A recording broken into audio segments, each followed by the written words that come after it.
Hortulus Farm is an 18th century 100-acre farmstead and pleasure garden located about an hour and 20 minutes from New York City and about 45 minutes from Philadelphia. We have 24 gardens on our acreage, and we're really about horticultural education and connecting you with nature. We're open to the public from May to October for self-touring, and if you have a group of 8 or more, we're happy to give you a guided tour.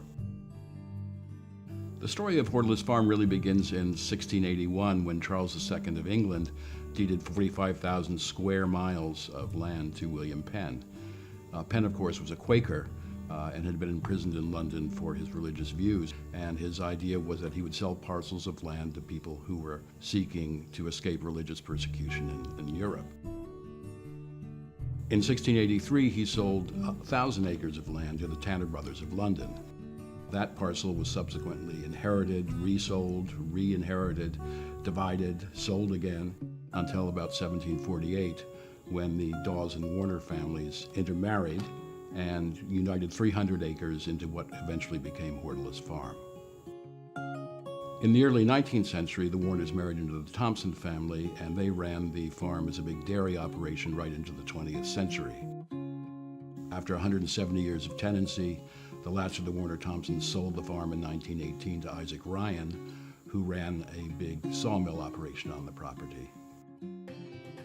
In 1931, during both Prohibition and the Great Depression, Isaac Ryan sold the farm to a man named Musselman. Musselman turned out to be a bootlegger named Capriati. When the feds raided the farm in 1932, they found 20,000 gallons of rye mash and 1,000 gallons still in the barns. It was the largest bootleg bust in Bucks County history. Capriati posted bond and fled, abandoning the farm. And by 1933, the farm was so derelict it was known locally as Skunk Hollow and was sold at sheriff's sale for $370.91. We arrived in 1979, and because it was such a poor farm, nothing had been monkeyed with. The house was pure, the barns were pure, and what we inherited was a truly wonderful and intact piece of Bucks County history. And so we just plunged in, started fixing things up, and started a garden.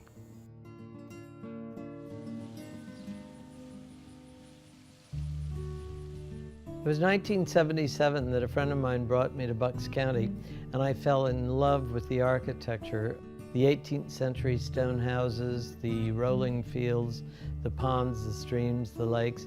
So I decided that I wanted to have a weekend house here, away from New York City, where I had an event design business creating parties across the country, from Hollywood to the White House to Studio 54. I was reading the local newspaper, and there was an ad for a farm in Wrightstown, and I thought, well, this sounded too good to be true. I drove down the driveway and just said, this is it. And I had been living in a small apartment in New York City, so 15 acres seemed like I had bought half the state of Pennsylvania. During the closing, the then owner of the house threw the keys across the table at me and said, good luck keeping that place up. Well, I was terrified, but 15 acres soon didn't seem all that much, so we now have 100 acres here.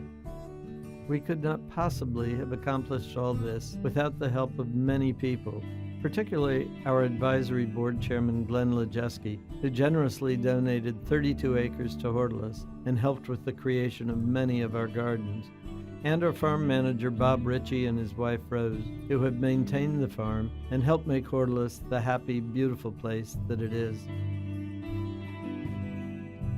We changed the name of the farm from Pleasant Valley, which was a little too pleasant and charming, to Hortulus Farm, which means small garden in Latin.